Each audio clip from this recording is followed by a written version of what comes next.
always a couple minutes for you guys to trickle in here, but definitely pop in the chat once you hop in, so you guys can validate that I'm streaming. Because once again, you always know I'm nervous that I'm not actually streaming when I am.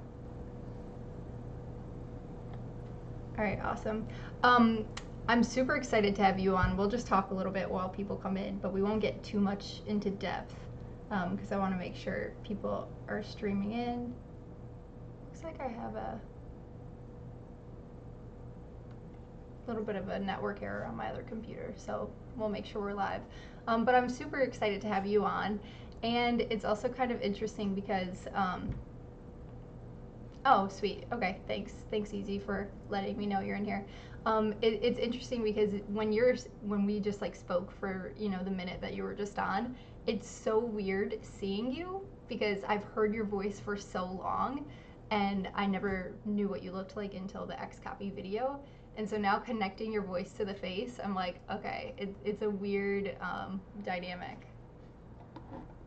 Yeah, I get that a lot. In NFT NYC, everyone, there's like a bunch of speculation. I don't know if you listened to the most recent Token Smart episode or second to most recent with Rizzle, and he was talking about how with Whale Shark, about he and Connie had like this bet. They're like, okay, is Matt Asian? Like, who the hell is this guy? Like, is Whale Shark and Matt like even the same person? Just Oh, because people like thought you I guys were never the really same show my face. person. Yeah, That's there's so like a weird interesting. conspiracy theory going on for a while, but yeah, I'm not, and we're both totally separate people that just have very similar writing styles, I guess. Yeah, I never thought you guys were the same person, that's for sure. I did not think you were Asian.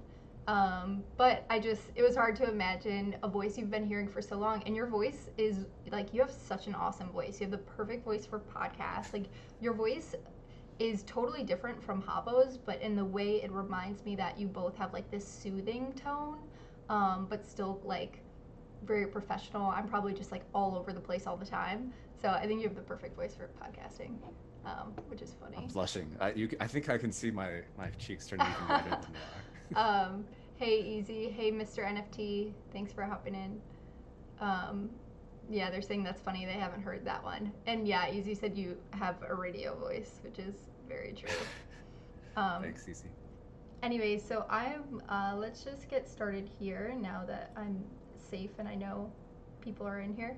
I'm super excited to have you on.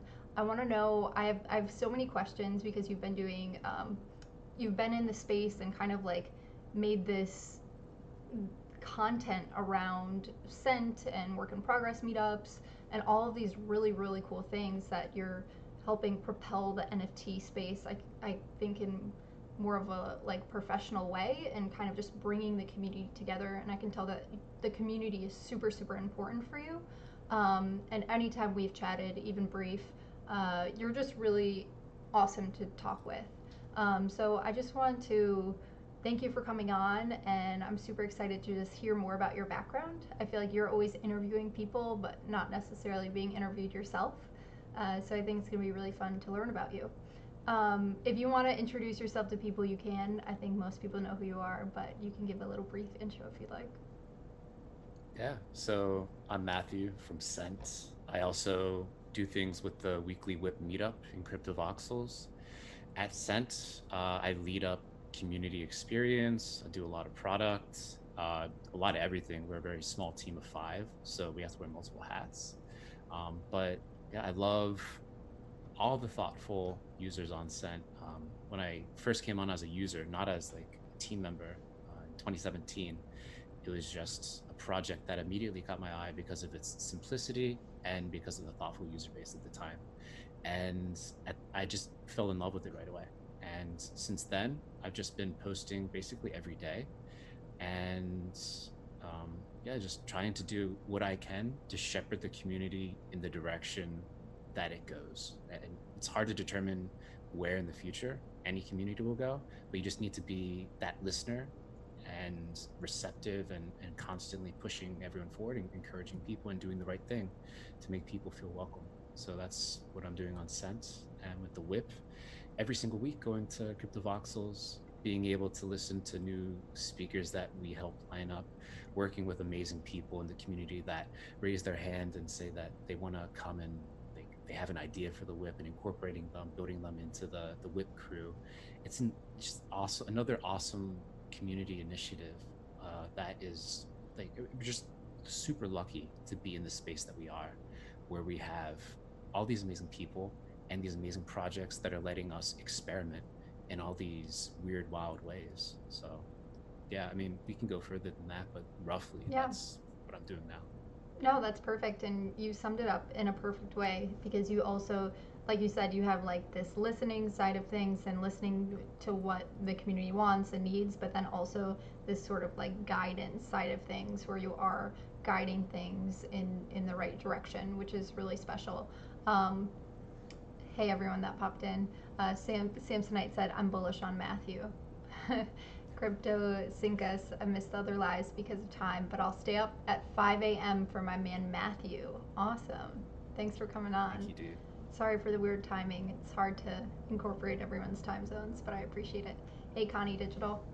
Awesome. So I want to first start off. What were you doing before Scent? What kind of like led you to where you are? And if you feel comfortable with it, do you want to talk about where you live and why you live there?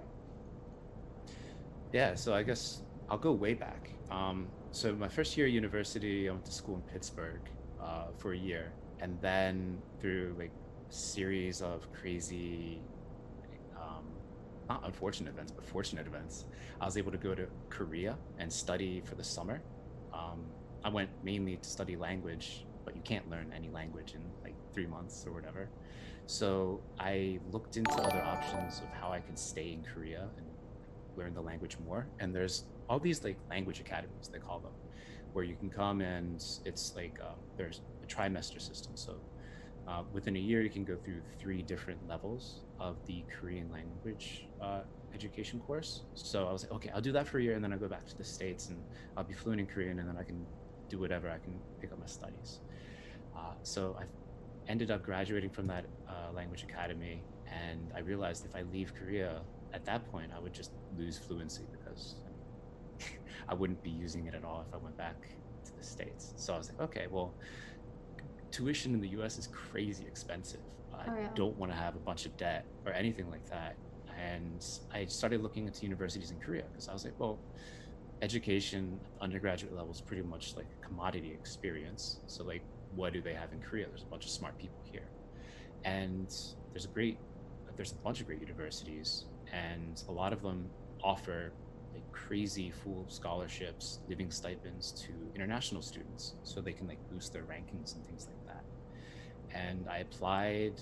Luckily, I was accepted into the Chinese language program and the international studies program, and I ended up graduating from Korea University Wow. over here. And That's a then totally during, different path. yeah, it's super random. But like during that time, I was able to meet people from all around the world, like further improve my language, just have a bunch of fun as well. Studying in Korea is a blast, and then not having to worry about that, the tuition element, is just like it makes a world of difference, Oh, right? yeah. And towards the end of my studies there, there's like all these obviously job boards everywhere, and I saw one for Samsung, but not Samsung Electronics, Samsung CNT, so construction and trade. Hmm. And I was like, oh, construction. Okay, my dad is like was a contractor way back in the day. My grandfather had an excavation outfit. Well, I have like construction in my genes. I'll apply for that. Like no technical background. I applied for the internship, got in there, and I was like, wow, this is amazing working for an engineering construction firm. And I just, they were like, do you want to come back and work in like a full-time job in strategy planning? And I'm like, yeah, why not? I'll see what it's like to have a real grown-up job. So I did that, and I stayed there for about 6 years in construction, working in strategy and planning before transitioning into Korean HR, which Korean HR is not like American HR. It's in fact the complete opposite. Uh, American HR is like Toby from The Office, like a complete joke. In Korea, for historical reasons, it is literally the most powerful function in a company, like for Hmm. better and worse. Everything goes to HR. Any change in personnel, like even if there's a team leader, executive, and they're like, hey, I want this person. They need to go to HR and kind of like beg them, hey, can I get this person? So I was working in Korean HR in the construction side, and then I transferred over to their affiliate, Samsung Biologics, which is a CDMO. They're manufacturing other people's drugs and stuff like that. I was there for a couple years before I made the full plunge into joining Scent full time this January. Wow, Yeah, congratulations. That is a huge plunge. yeah. Um, But such literally an nothing prepared me for Scent. yeah, Like yeah. What? in my Oh, go ahead.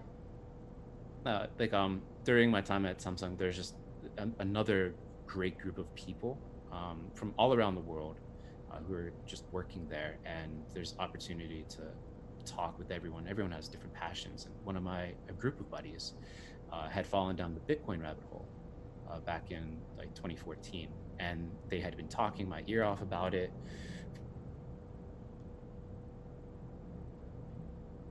years until around 2016. He just messaged me. He's like, have you heard about Ethereum? He's like, no. He's like, you want to go on a walk? So we're like, okay, let's go get a coffee and go for a walk and talk. And he was just telling me about smart contracts and Ethereum, and that really piqued my interest back in 2016. And I was like, okay, this is something I'm excited about. And I dove down the rabbit hole myself, and that was the moment that kind of put me on the track to find a project like Sent. That's actually what I was gonna ask. So that's perfect. So what? Once you were going down that rabbit hole and you said it put you on the track to find a project like Scent, was that your goal when you were coming into the space? Okay, I really enjoy this space. I want to work in this space. Where do I like where would I want to work? Or were you just experiencing it for a while and the opportunity sort of came up? So after that initial walk and talk, I listened to a podcast with Vinay Gupta, and he was just talking about like all the longer term possibilities, and he was using a lot of like really like high level concepts, and I was trying to my best to like get my hands on Ethereum to like see what the actual real world like tangible implications of it are, right? Back then it was just like all speculation, right? Like you can go on a Korean exchange and you can buy it, and I was like, okay, that's cool, but I was always looking for the applications. And I think the DAO came up that summer, and just like or the summer after that, and exploded, and I was like, that's not that interesting to me. It's like a big concept, but it's still just like you're speculating. Nothing happened, and then it exploded, and I'm like, okay, what the hell, where's the real application that regular people can engage with? And shortly after that, I think Scent started anyway, 2017 in August, and I found it a couple months after there in October, and I was like, okay, this is a project that it's just a simple bounty mechanism where people can pose a question. At the time, it was like a crypto for Quora um, play, and you can attach that bounty, and then the wisdom of the crowd determines where that bounty gets allocated to. It's dead simple. And it was like the first use case I found where I could use my crypto for something other than speculation.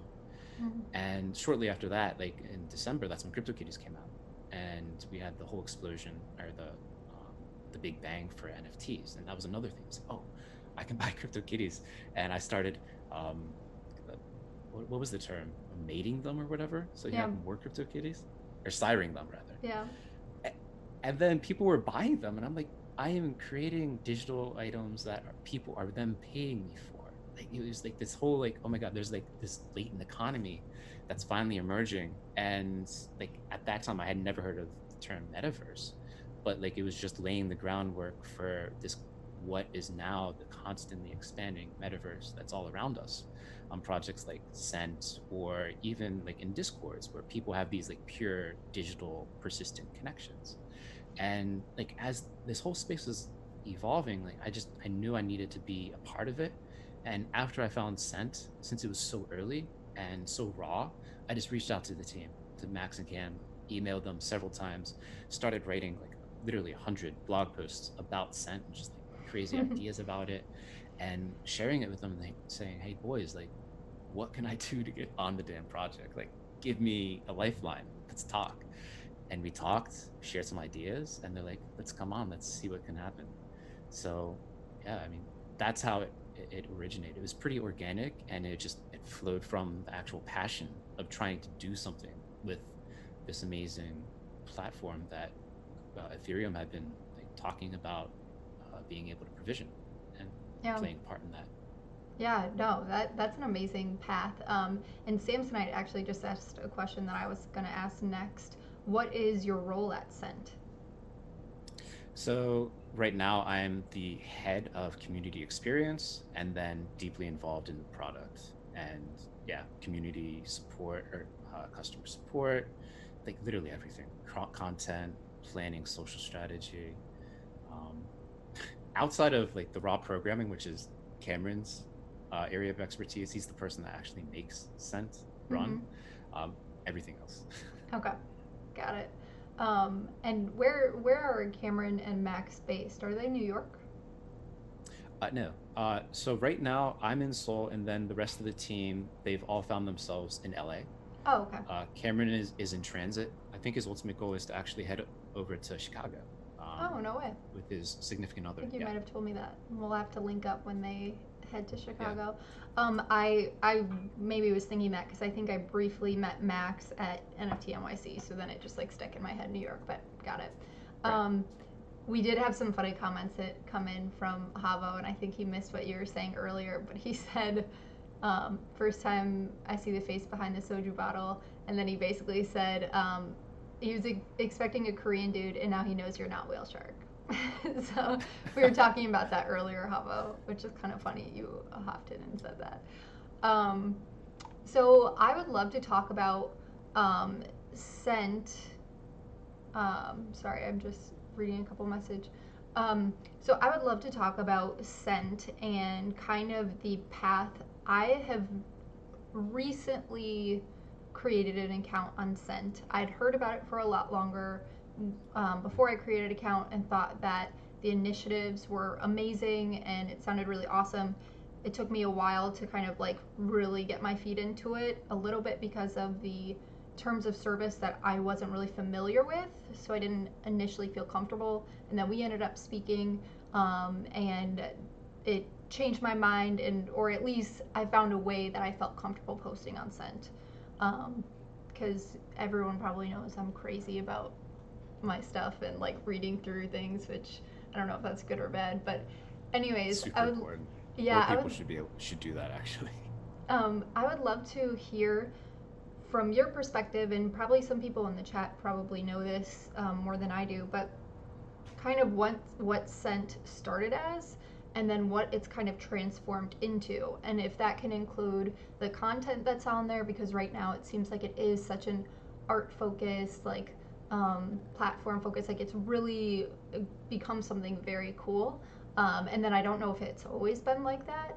And then also, if you want to tie in the rebranding that you guys did as well, that would be really awesome. And then after that, I'm going to ask you about where you think it's going, but you can start with those two. Okay. So, like I mentioned earlier on, Cent started August 2017 as a crypto Quora play. It was simply question answer with a bounty mechanism to incentivize the answers. And that was the start. From there, it evolved into people using Cent to kind of just like share, excuse me, to share just like regular thoughts and to incentivize engagement for that way. So, because like if you sign up for like a Twitter fresh, you have 0 followers. There's not an easy path to gaining a follower. What Scent presented for a lot of people back in the day, and this is kind of like where one of the first pivots came up, was people were just sharing blog posts or sharing their podcasts and asking for people to follow them. That was something that I saw and like glommed onto right away. Other people, they had like they needed some promo, some graphics created for them, something creative that they just didn't have time for, they didn't have the skill, and they would put up a bounty for that. So that Oh, also that's really laid cool. some of the seeds for, I think, some of the creators that started to come on over the course of Sense history. Um, right after the Crypto Quora like experiment, I joined the team, and my big thing was like, okay, I want this to be a place for creators, at least people who like to write, maybe other types of creators that could use posting as a means of sharing and layering on incentive mechanisms on top of that.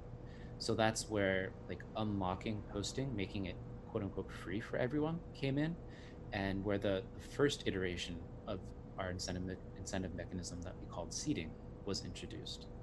So seeding for the old cent was something that was simply like people could, it was like an incentivized tip on a post.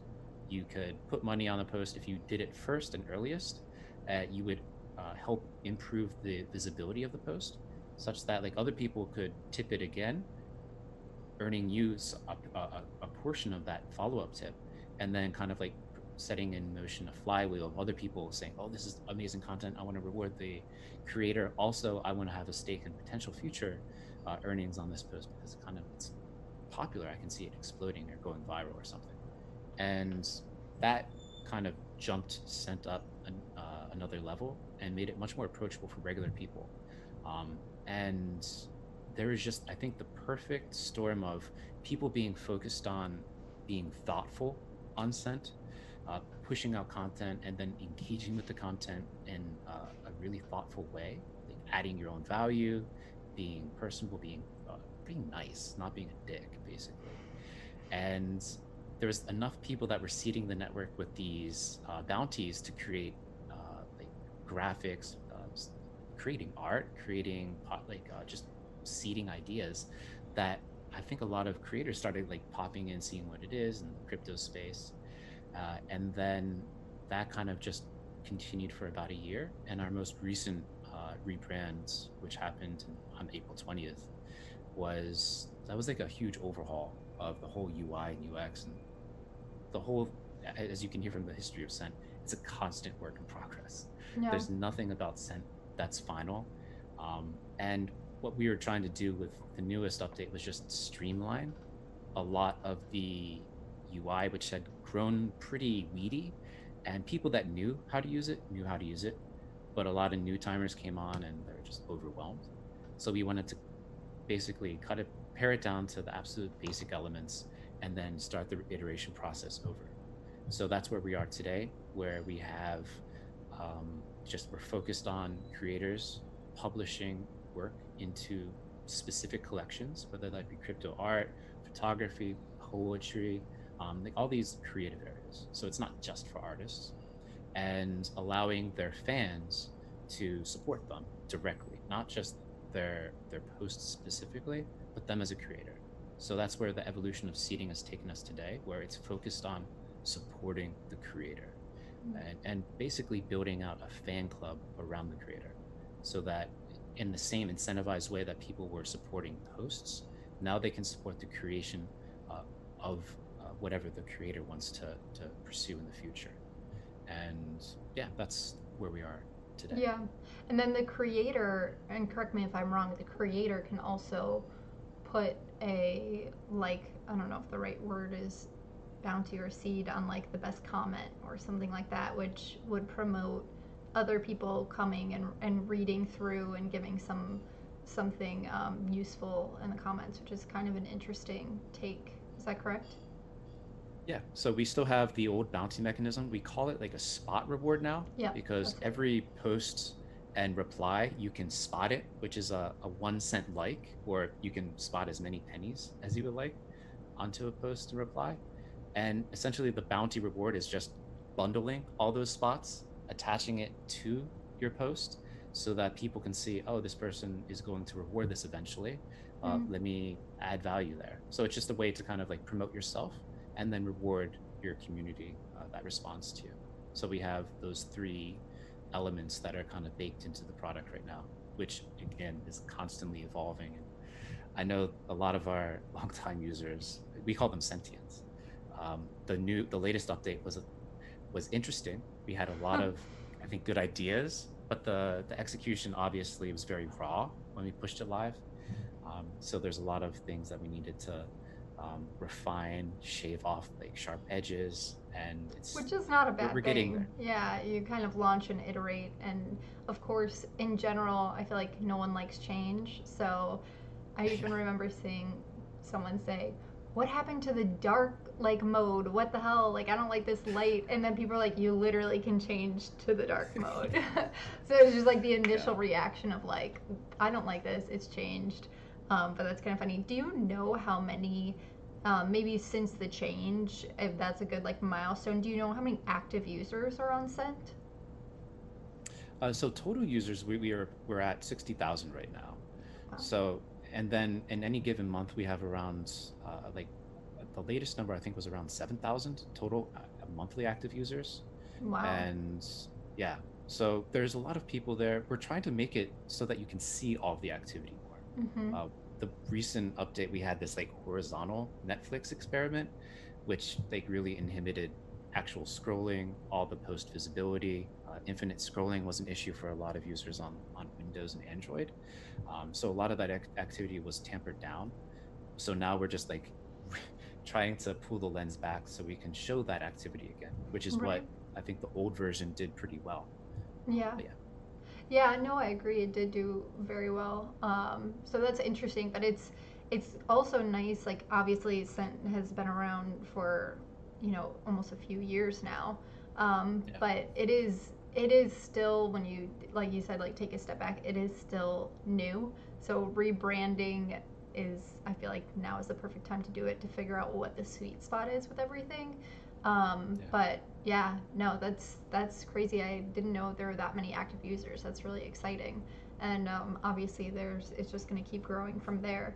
Um, what do you see if what do you see? What kind of posts do you see that do perform the best on Scent from like different angles? Like, is it creative posts? I've definitely seen some high performing like drama posts of like Yeah.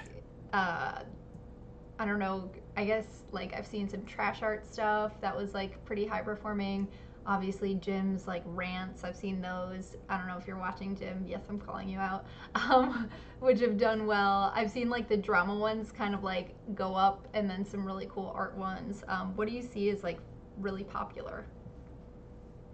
I mean, yeah, those posts, they're obviously pulling on really important heartstrings within specifically the NFT community.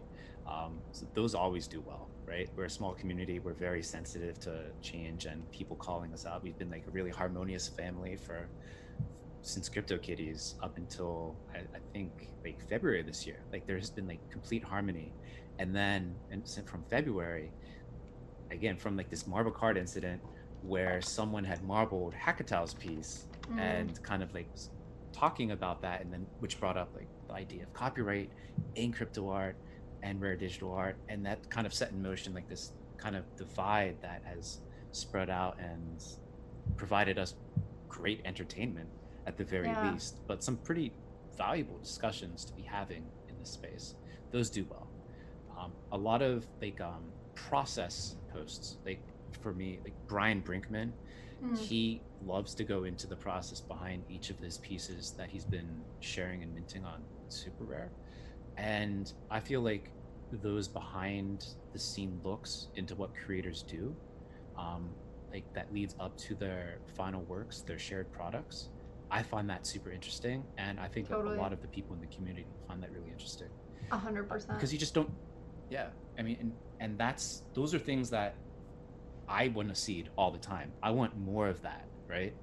And like creators are already doing all of those things anyway, right? As they put together their pieces, and sharing their process and all that is very sensitive, and it's something that itself is quite valuable. I think most artists know that. So I'm very interested to see if there's a way that we can kind of incentivize that sharing, and then also provide like a nice feedback loop for the creator to kind of, as they're in the act of creating, to almost have this maybe active or asynchronous, like collaborative kind of feedback going on from Mm, their supporters. Just by because it's very interesting to the supporters, and also it could be valuable to the creator. Um, those posts do really well, and I think we're starting to see like we have great writers on Scent. Puffin is the poet. yeah. Epic Dylan is also a great writer who's um, he's writing novels on Scent essentially, and I'll be speaking with him tomorrow for a future spotlight.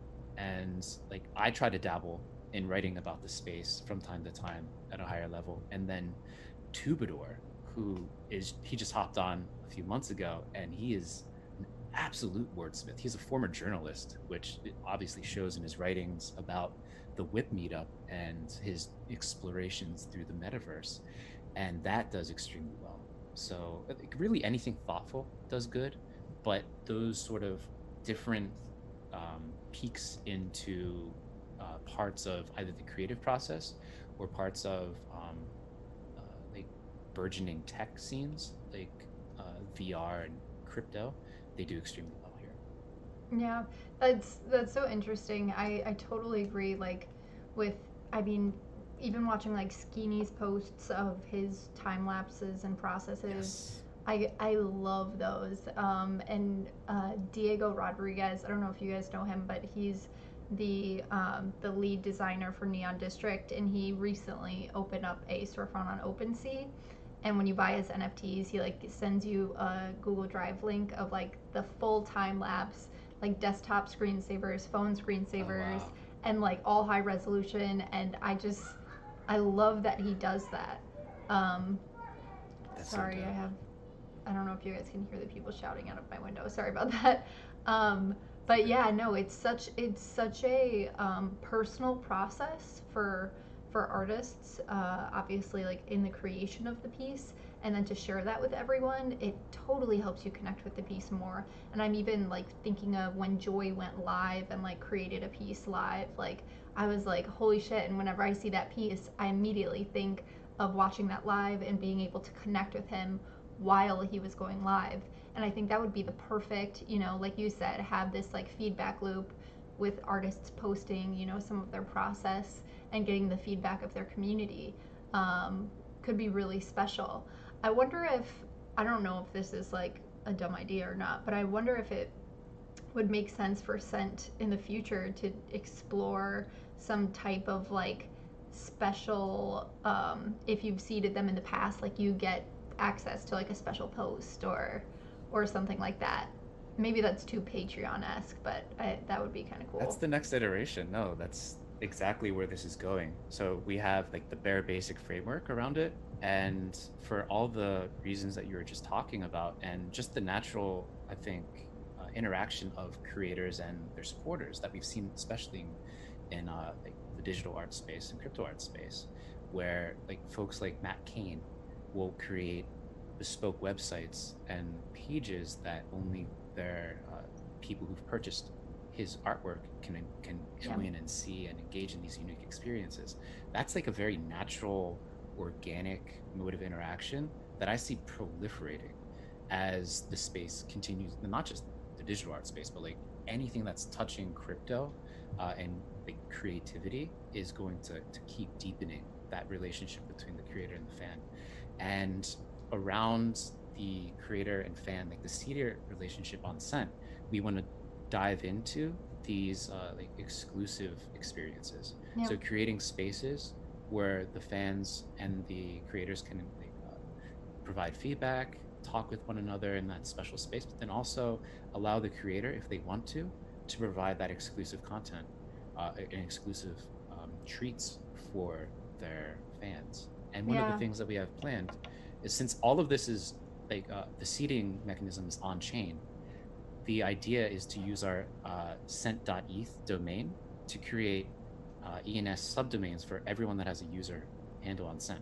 Hmm. So josie.scent.eth would be that place where your fans Oh, very could cool. engage with you wherever they are on the internet, and then their account would forever be linked to yours, and you would be able to monitor who's your active fan, who's not, and then provide like either on-chain um, rewards or what have you, or provide special experiences within that exclusive area on Set. So Yeah. that's obviously something that we're super excited to experiment with, and that will probably help people understand, like, okay, why should I even seed a creator Right. outside of the fact that they're doing amazing things. Right Right. now it's a lot of like altruistic intent, but we have baked in that like extrinsic factor of like the profit motivation, um, but we also want to have that kind of like surprise of like new content and like this serendipity that comes from these interactions that we see all the time. You engage with it too by like building out wearables and stuff for your collectors. Yeah. um, Something I always keep thinking back to, and when I get in these conversations with others, like you and Matt Cain are like the canonical reference for this sort of interaction between creator and fan. That's Thank you. That's fantastic to hear. I also am like, while you're saying that, I'm imagining so many things, like, even an artist creating something live and doing some, connected to Scent or on their URL, and then people tipping as they're creating something live could be quite cool. Um, Yeah. and then in the some people in the chat were talking about the recent update was a huge help, which is awesome. Oh, Tubador said you got Diego's debut on Super Rare. Found him through, I'm assuming, my Discord, or you saw my tweet. Love the package I got. That's awesome to hear. Yeah, I love that he took that initiative and was totally his own idea, and he did an awesome thing. The exclusive content and Cedar artist relationship and collabs are exciting. Totally agree there. Um, cool. And I definitely want to talk about how you got introduced to crypto voxels and what was like the idea behind starting the WIP meetups, the work in progress meetups, and what the overall goal is to that whole meetup. Cool. Well, Crypto Voxels, I was introduced to that on Scent, Connie Digital. Um, I think a lot of people go back to either his tweets or his posts on Scent, where he was sharing his explorations there, and it Yeah. was just a URL click away, and you're in. You're like, oh, what is this? And again, like, I think No Shot talks about how the world was so gray to begin with, and I think Conlon may have said the same thing too. It was they're Yeah, basically like and sorry the to same person. interrupt, but I think it was Conlon who said that he saw Connie's build and like was inspired and thought, okay, CryptoVoxels could be a cool place because of Connie. So shout out to you, Connie. That's awesome that you're bringing so many people in just through like your inspirational work and art. But sorry, continue. Yeah. So that was my first encounter with cryptovoxels, and obviously on Scent, like we just after that we just saw like a mini explosion of users buying property or buying parcels, starting to build it out. That's when you really started to see, again, like thanks to Connie Digital hanging his art and then art of folks that he was fans of, and bringing people in there and like showing like the interactive element of like being able to sign his wall on his old parcel. It was just okay, I can build like a little gallery. That's where the idea kind of came in. It seemed like there's like this idea explosion of people getting that as like VR, cryptovoxels in particular being the perfect context to display digital art, right?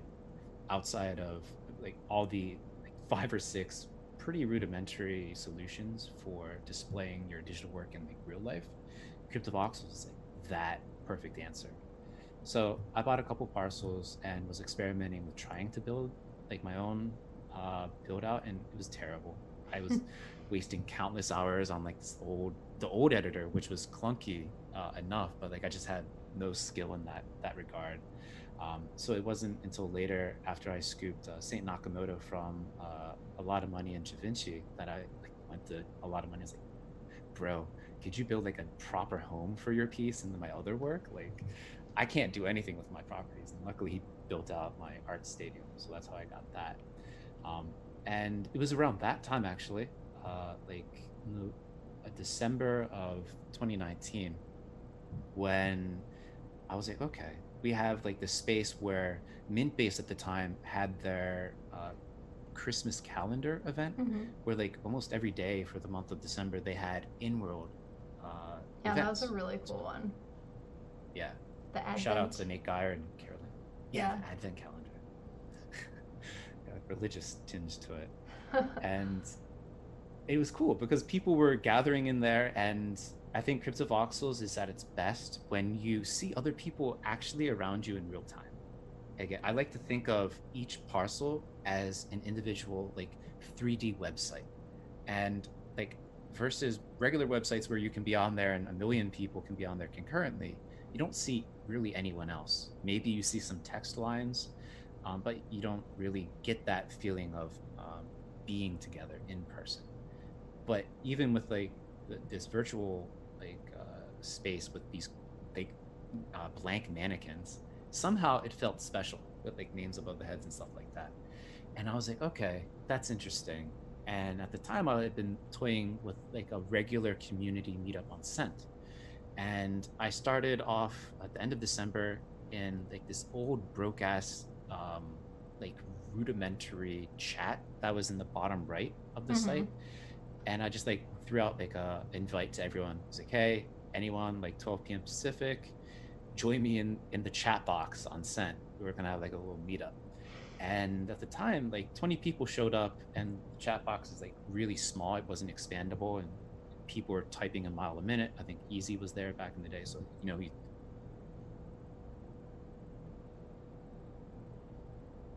like, can't communicate here. Let's take it to CryptoVoxels. Like on a whim, I was just like, let's go to CryptoVoxels. Let's go to my art stadium. Let's see what happens. And it was cool. Like we got to see everyone, right? So like these faceless accounts were able to put an avatar face at least to everyone, and we had a great chat. And I was like, okay, that was cool. Let's try to do it again. So from January, I just kept doing it again. And like weekly, I was just like throwing the invite out, like seeing if anyone would come. People kept coming. And from this purely chat based interaction where we were sharing our works in progress, that kind of expanded when Jim and Rizzle finally attended in, I think, late March. And we kind of bumped our heads together and we're like, how can we make this something bigger? Because there's people coming, there's interest. How can we start expanding it?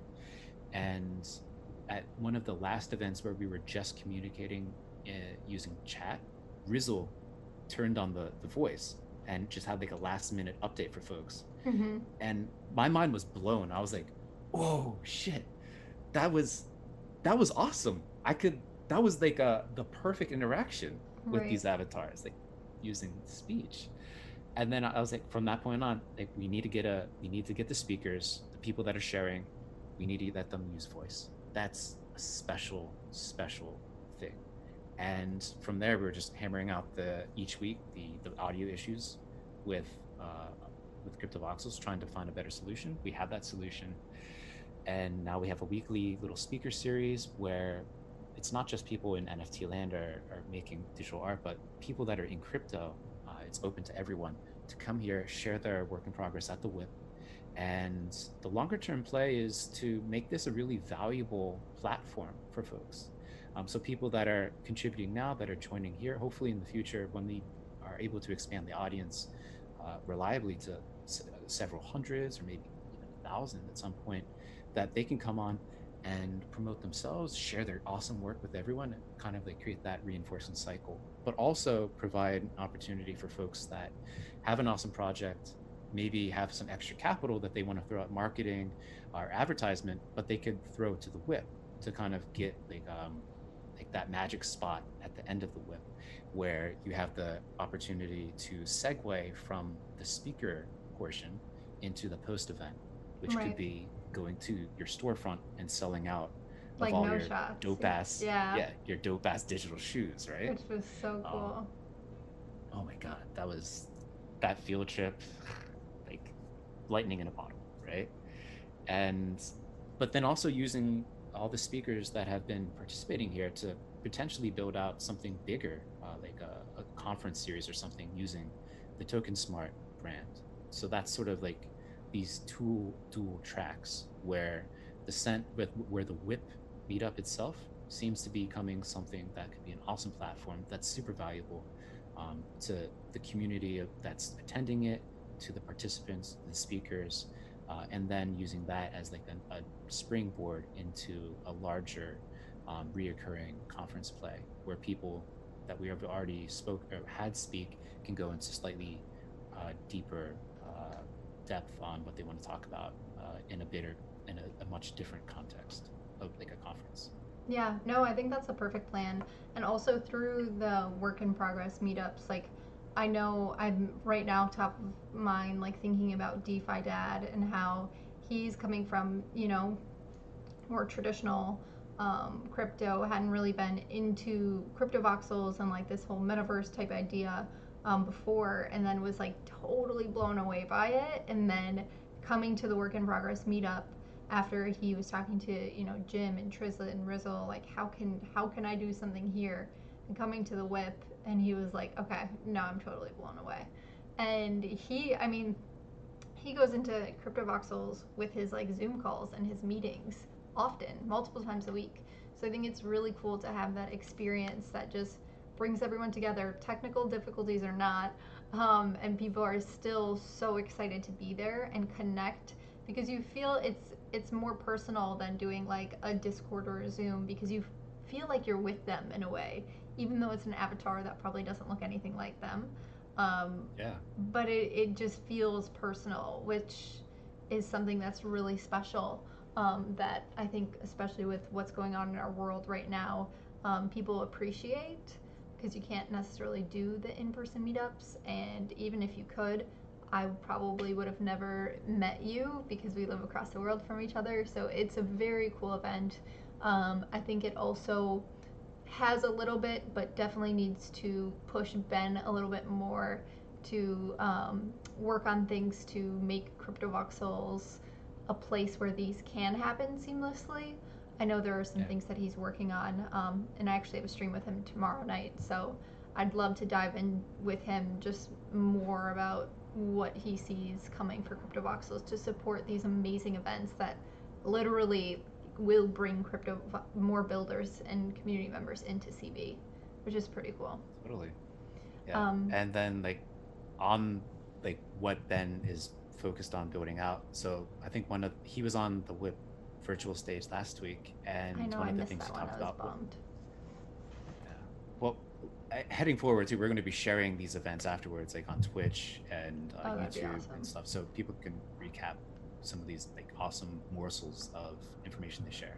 But the in-world audio element, the quote-unquote boombox, Mm-hmm. is coming soon. I was Okay. talking with Ben, and then um, what's his name? Matt McKegg, Yeah. aka Noise Issues, who's the one that's actually implementing that change, and it should be out this week, like in a Oh. rough way. So I'm hoping that we can test it out tomorrow, because that should greatly improve the actual in-world experience. So people can literally just drop in with that click of the URL and Right. become immersed in this like interactive community event, which I like DeFi Dad.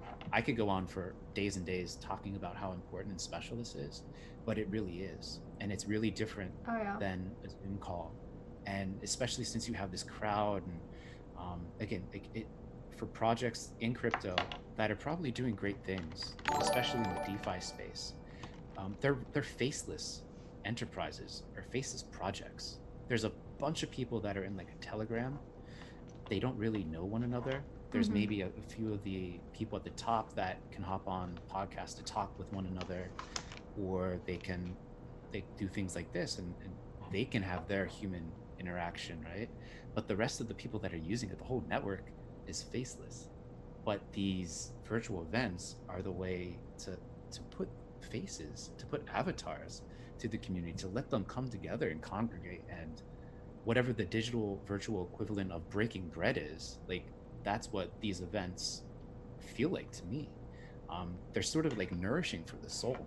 I remember talking to Easy after one of the events, and this is like deeper into like quarantine, and he was like really feeling really trapped, and he had mentioned like, this is my outlet, like this is where I get to meet my friends, Totally. and like, it's super special for people.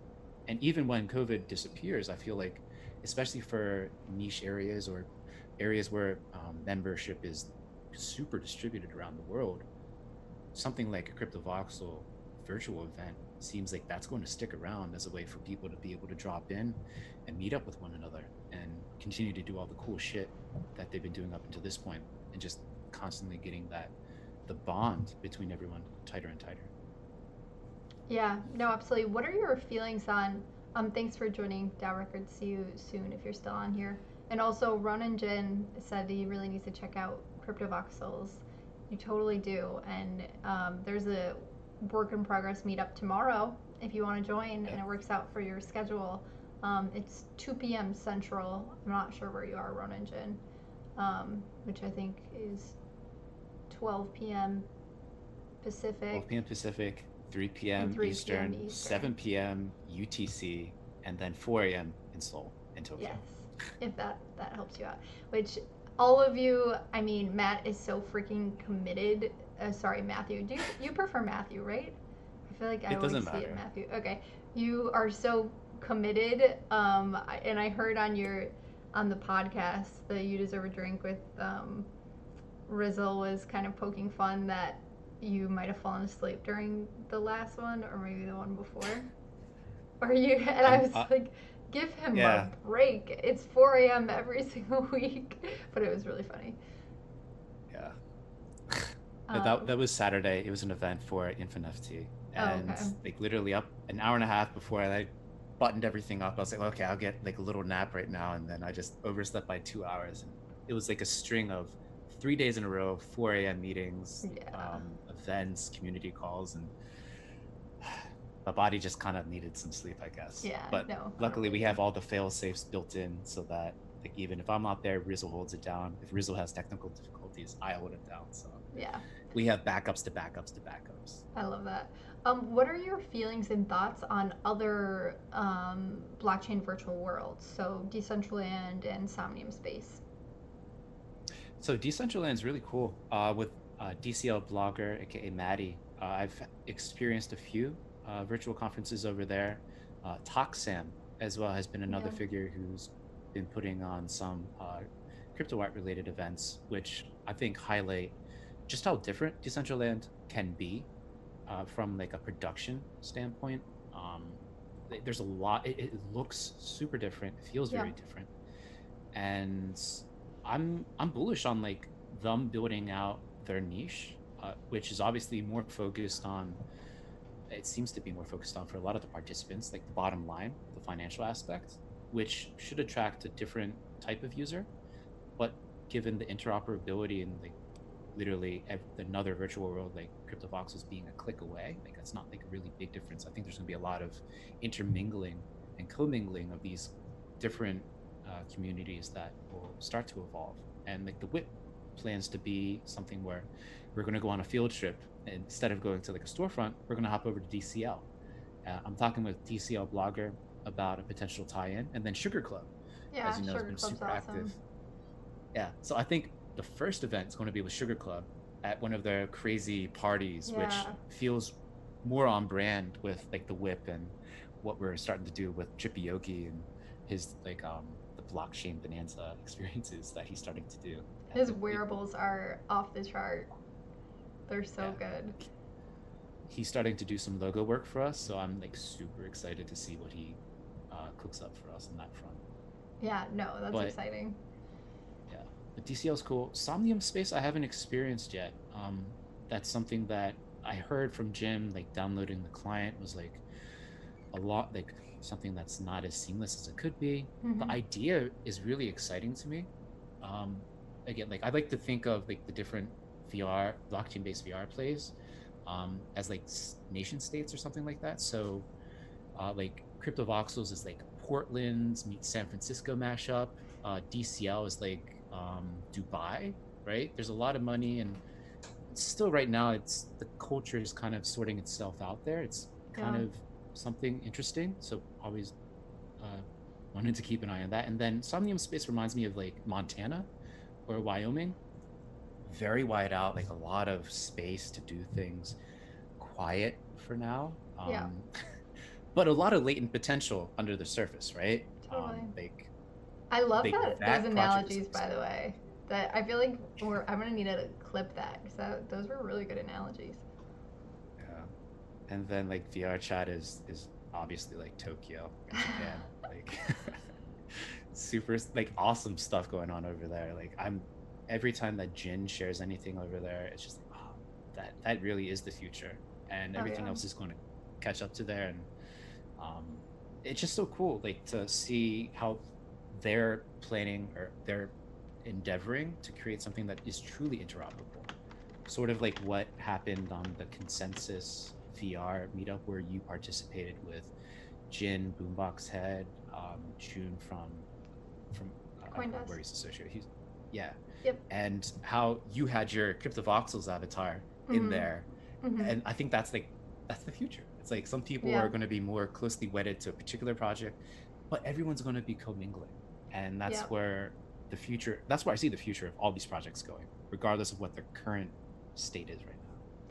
I totally agree with you there. Something that I would really love to challenge the platforms, and I'm um, on the back end for even selfishly personal projects that I'm working on. I would love to see more interoperability. I know that Ben has talked a lot about it, and he's very into the idea because he is so inspired by Snow Crash and just like these like deep like metaverse like ideals behind a lot of the things he does. Decentraland, there's definitely a tight leash there, and what they'll allow, and I I want to see them push that further. I want to see them allow interoperability between CryptoVoxels and Decentraland. Somnium also seems open to it. I think there might be like some technical hurdles to get over, but how insanely cool would it be that I could sell a NFT of, a Bitcoin gas mask, and that NFT works in all of the worlds. Like that Yeah, to me is what we need to get to, especially yeah, because that, if anything, that would promote um, going into the other worlds, like seeing which ones they're compatible with. Oh, I've never mm-hmm. been into Somnium. I want to hop in there. You know what I mean? It would promote more like cross. I don't know the word, but like just hopping between the worlds, and teleporting between that. Yeah, There's enough room for everything. mm-hmm. And like you said, the worlds look completely different, so I don't really see them as in like direct competition. Mm-hmm. And I feel like the people in crypto voxels, like we're so we love learning about other things too that are cool. You know what I mean? But Yeah, that wouldn't take us away from not coming to whip meetups anymore in crypto voxers or not building our galleries. And I think yeah, I would love to continue to challenge. And if you guys want to see that too, definitely keep bringing that up in those discords. Hey, I would love to see teleports to all these worlds. I would love to see embassies of each one in the other worlds. I would love to see whatever it is so we can keep them kind of like that buzzing in their ear. But that's something I'm really excited to see because a huge part of like the metaverse is your identity, your personality. And if you can bring that as the same or similar, obviously the bodies or the avatars are always going to be different, but if you can bring your wearables across worlds, like that is a huge game changer. If I can be in any world and people know it's Josie, like that's cool.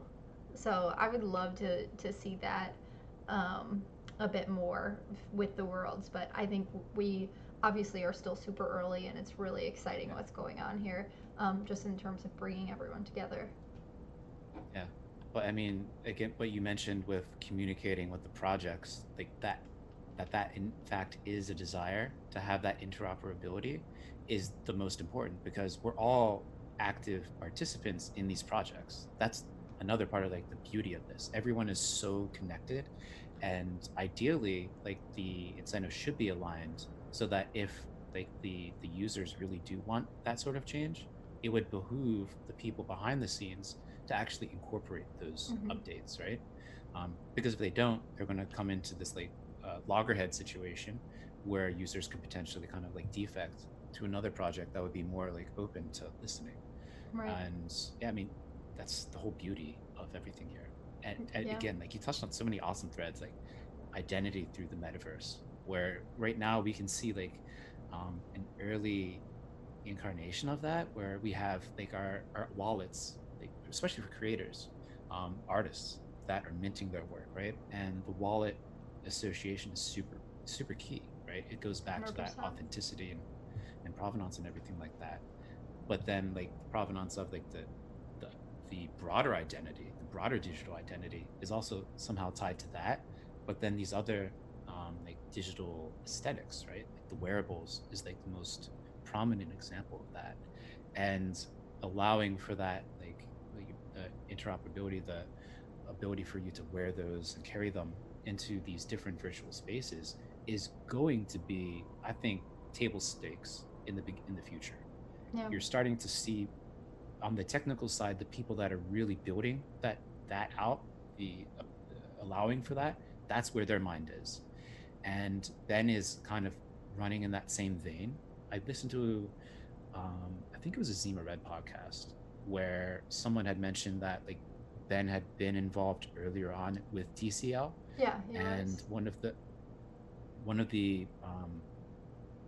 key reasons why he left to start CryptoVoxels was like a decision regarding like where the DCL team sees VR going. And like there's a lot of technical details, but the bottom line is like fundamentally DCL is not set up to become a VR play anytime soon. In fact, like it would be supremely hard for that to happen. Whereas like Ben had the long-term idea and understanding that he's going to do this for people to be able to put on headsets Right. eventually and really truly immerse themselves and also have that interoperable play. So I mean, that's something to be super cognizant of too, as a user, as an investor, like as just someone that's in the space, because that's going to dramatically change the trajectories and timelines of all these projects. So that's why I'm like super bullish on CV and interested in DCL, but just like trying to understand like those potential technical limitations for the moment, because I see that interoperability as being the special sauce longer term. Totally. Um, and Habo said he said that on curating crypto too. So maybe it was a curating crypto podcast you were listening to. Yeah, I listen to that all the time too. Yeah, Shout and out the curating crypto. uh, what are oh, you want to try it on a headset? Yeah, I actually Ben has been working on some stuff for Quest, and I think I saw Steady put some requests to also make it compatible with the Go, because Steady is focusing. You know Steady, right? Do you know Steady, I don't know Matthew? him though. Oh, Steady. He's been around for a long time in CryptoVoxels, and he is building the school. And he is in works in his real life in education, and he wants to bring. He's basically doing VR for education and building out a huge school with Point Shark in CryptoVoxels, which is really cool. But I know that the Go is something that's more attainable for students versus the Quest. So Mm. I'm hoping that Ben supports both. Samsonite and everyone, feel free and post some questions in the chat if you have questions for Matthew. Samsonite asked, "What are your speculations on Sandbox?" He's curious. Oh, I think Sandbox is really interesting because, first of all, like the connections with the gaming world. I feel like in the closest comparison would be No Shot's quests that he kind of implemented in CryptoVoxels, right?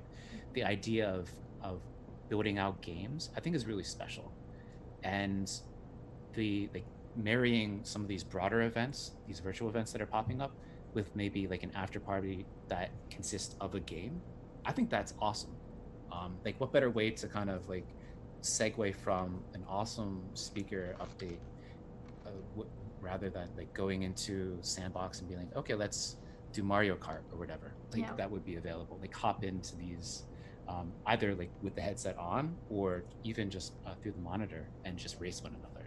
I think that's kind of like an automatic, seamless, natural, organic like transition. So I'm excited for those possibilities of marrying like the communal aspect and the event side of VR with the game side, which is super nascent. And I only know of, again, No Shot, who's doing something on that front. But as I'm saying that, I'm remembering that DCL Blogger is putting together a soccer match in Hmm. Decentraland. So actually, I'm forming a team for Team Cent. So we have Okay. 5 slots.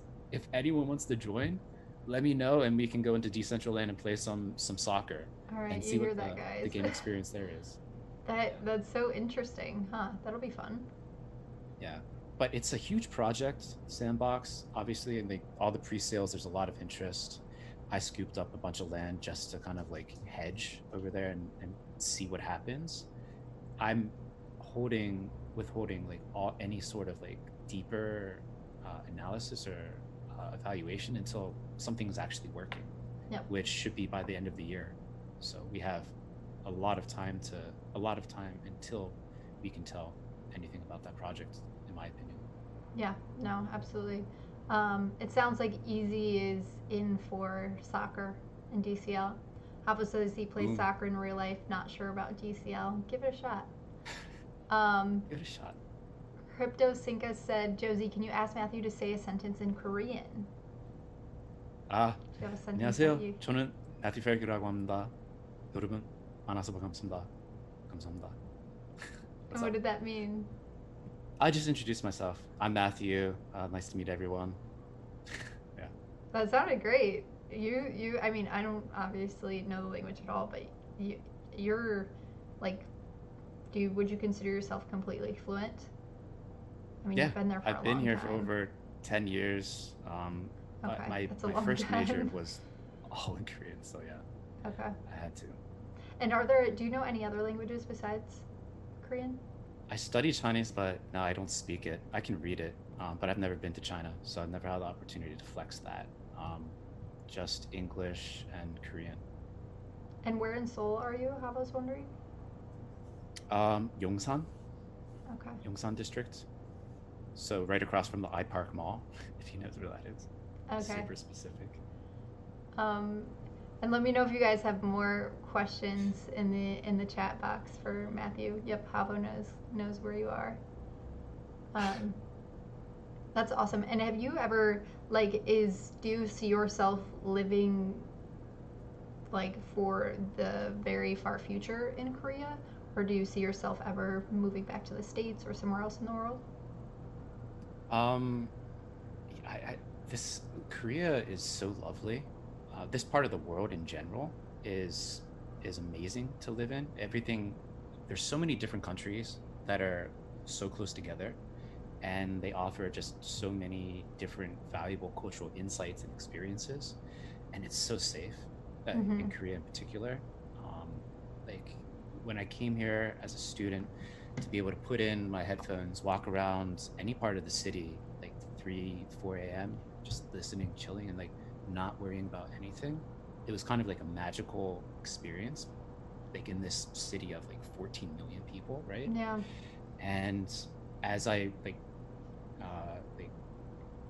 lived here longer and longer and worked here professionally and experienced the healthcare system, which is nationalized, and just seeing how number one, like quality it is, number two, how affordable it is for everyone.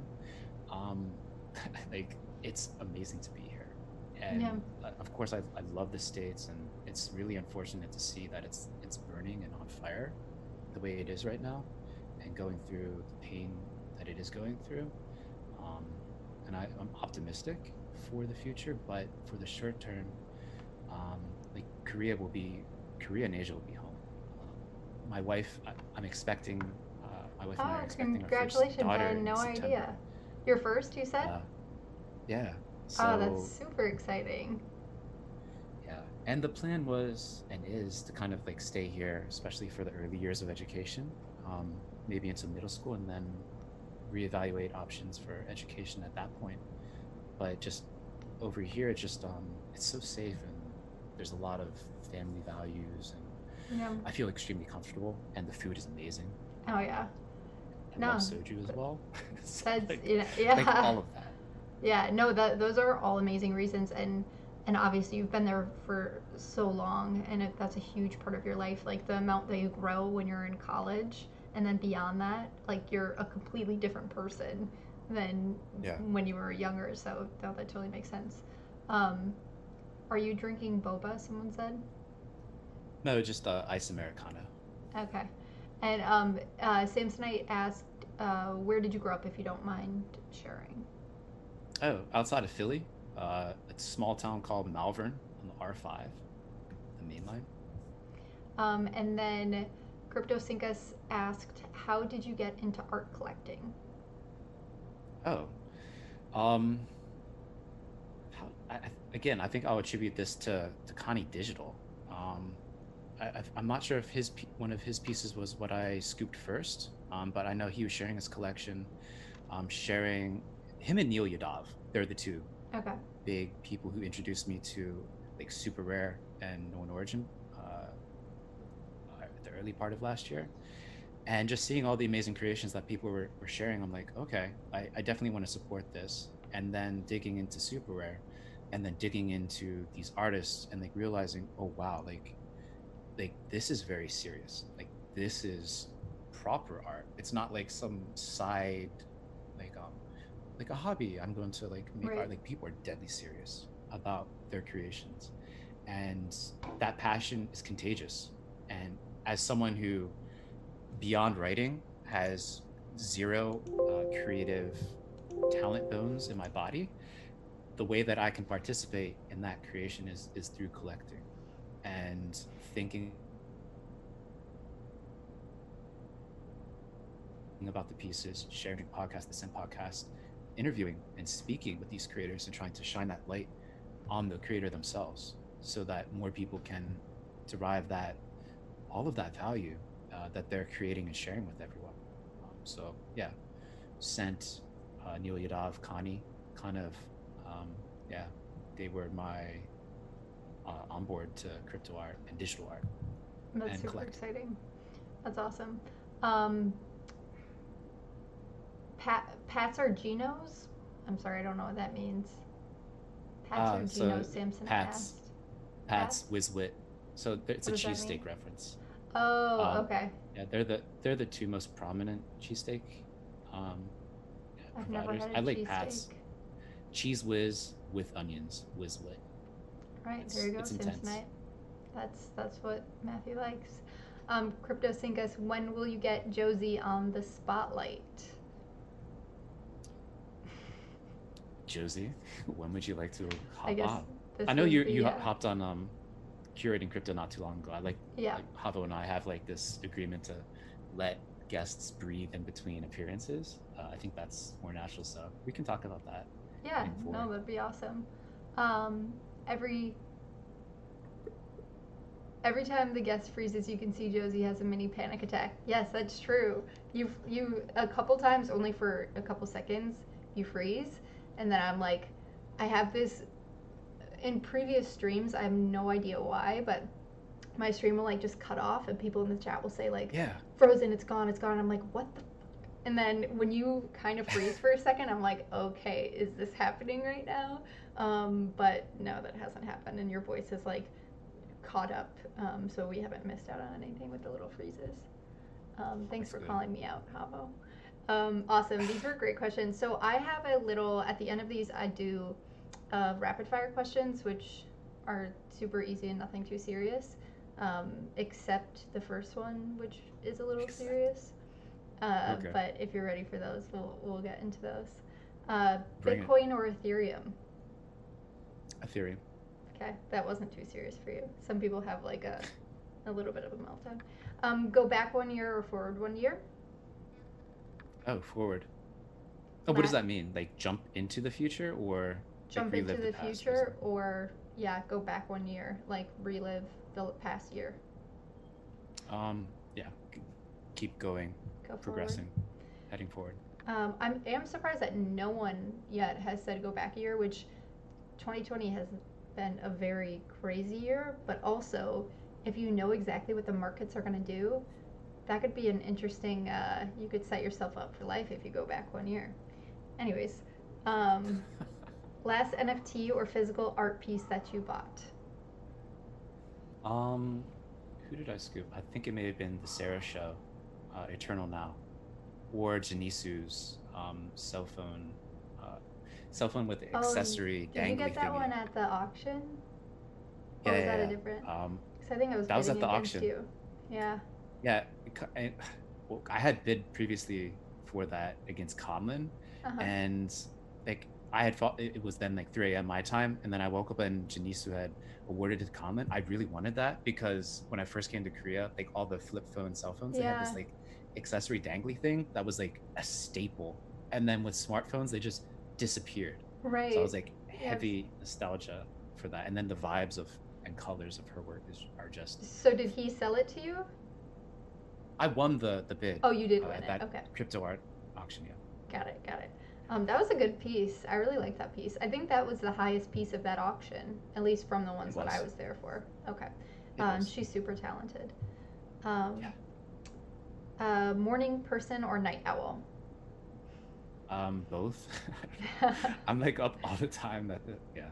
Do you normally wake up early for your 4 a.m. whip meetups, or do you stay up all night? I wake up early. I try Okay. to make sure that I get a couple hours of sleep before Okay. that, and then I wake up for that. Um, like I go for a nice run after that, like celebration, usually celebration run. So I'm like, Okay. yeah, we had a good one. Yeah, And and I then stay up, and then remember. maybe take a nap. Oh yeah, I remember. I think you were talking about you do like. Sorry to call it weird, but for me it sounds weird. This weird sleeping schedule where you like sleep at smaller intervals throughout the day. Was that correct? Yeah, polyphasic sleep. So I Okay. don't know if I implement it correctly, but in the evening I stay up kind of late, then I get a couple hours if I have an event in the morning, like 4 a.m. or whatever. Last night I had a 1 a.m. call and then a 3 a.m. Recording of with Crypto Motors folks, and Mm-hmm. then this, and then another meeting. But like in the afternoon, I'll probably get like a couple hours of sleep, and then I'll feel refreshed, and then I'll keep going. Yeah, so it's Nice. weird. Small Um, intervals. Also, we got some harsh comments. He's a fucking vampire. He's lying. He doesn't sleep. Tell him I said that. Wait Is till that you're. Rizzle? Who's that? Cryptosinkus and Oh, Havo. Havo's the one who called you a liar. Cryptosinkus called you a fucking vampire. And Havo said, oh, wait till your jeez. kid arrives. And then I guess you really will What? be a vampire at that point. People were talking to me. They're like, I think you're kind of like prepared though, like with your Yeah, crazy ass schedule. So I'm like, totally. okay. You're Hopefully, gonna it's be not able to not give as your wife bad a as people say. break. You're gonna like be the Oh one yeah, for sure. always getting up, which will be Oh, nice. for sure. Someone in the past or present in crypto that you'd like to meet. Past or present? Um, hmm. I've never really thought about something like maybe like Vinay Gupta, just because he was the person that I really listened to and kind of like opened my mind up to like far-ranging possibilities. I think it would be a fascinating conversation with him. Yeah, no, that's a good one. Favorite food. Gopchang. So small intestines of cows is my favorite. I And love it. what is it served with? Or is it just. So you grill it, and you can grill kimchi alongside of it. So the fat from the intestines mixes with the kimchi, and you kind of dip it in this like pepper infused acidic sauce, and it's just Mm, like the perfect flavor bomb. And pepper as shot of in soju like afterwards. spicy peppers or sweet peppers? Spicy ass peppers. So you're like 청양고추. very Korean. into spice. That particular pepper, yeah. But Okay, yeah, I can hold my own with some spice. I'm nice. not like, yeah. I won't go too further. I'm sure someone will challenge me and kick my ass with some spice. I enjoy spicy food. I don't know how far I can go, but what I eat at home I like. Um, would texting or calling? Texting, yeah, Texting. Would you want to live forever? for sure. Nice. That was a very confident one. Normally we do not get that answer. Um, Describe the NFT space in 3 words. Um, Ongoing awesome experimentation. That's a good one. I love that. Oh, that's a good one. Um, this was awesome. Thank you so much for coming on. I really enjoyed chatting with you, and I think most of the people in the chat agree with me that we're happy to be able to put a face to the voice now, because all of us hear your voice all the time. And you, yeah, Havo just said that actually in the chat too. Good to finally see your face. Congrats to you and your wife on the kiddo, and say hi to Fast Eddie for me on a brazo. On a brazo. Um, I don't know Thanks, who everyone. Fast Eddie is, but um, no, this was a really awesome stream. Thank you for always being so positive and optimistic, and also like getting shit done in the right way. I'm super excited to just continue with my own journey on Scent and view everyone else's content that they're putting up. And it sounds like you guys are working on some amazing things in the future as well. And everyone, definitely please come to the Work in Progress meetups if you haven't been before. There's such an amazing event where you can meet so many different people and just hear people chat about things that they're really excited about and working on. So definitely join for that. Oh, Matt Kane said thanks for the shout out. And Samsonite, Matthew is the GOAT. Very true. Oh, I skipped that question. Easy, you're right. Sorry. It's funny. Easy You're cracking so the whip. good. He knew I missed a question. Did I accidentally delete that? Oh, I skipped on accident. I skipped 3 questions. I'm gonna ask these to you really quick. Cats or dogs? Okay. Um, dogs. I have a dog on my lap right now. Little Okay. Yorkie. Really? The whole time? She just crawled up in here like a couple minutes ago. That's really cute. Decentraland, Cryptovoxels, or Sound Namespace? CV all day. Yeah, figured. Window or aisle seat, which is the one Easy caught me on. When I was younger, window seat, but now as an adult, aisle seat, just super convenient. Because you get up a lot, or because you're tall? Because if I do have to get up, I don't need to crawl over anyone else. Yeah. Yeah. Okay, that's fair. That's it. Most people don't say. I should aggregate all of the answers. Most people say window, minus the couple few that said the only reason why aisle is because they were really tall. So that was the curiosity. Thank you for reminding me, Easy. I don't know how I missed those 3. But thank you so much for being on, Matt. Everyone, join if you want to like plug any Twitter handles or anything like that, or where they can find. Why am I forgetting the name of your podcast? Let's Have a Drink. Why am I forgetting it? You deserve a drink. You deserve a drink. Dad. Thank you. You deserve a drink. Work in Progress. Do you want to tell everyone where they can find those things? Yeah. So follow me on Twitter at bread_crumbs. Crumbs is KR, like Korea, UMBS.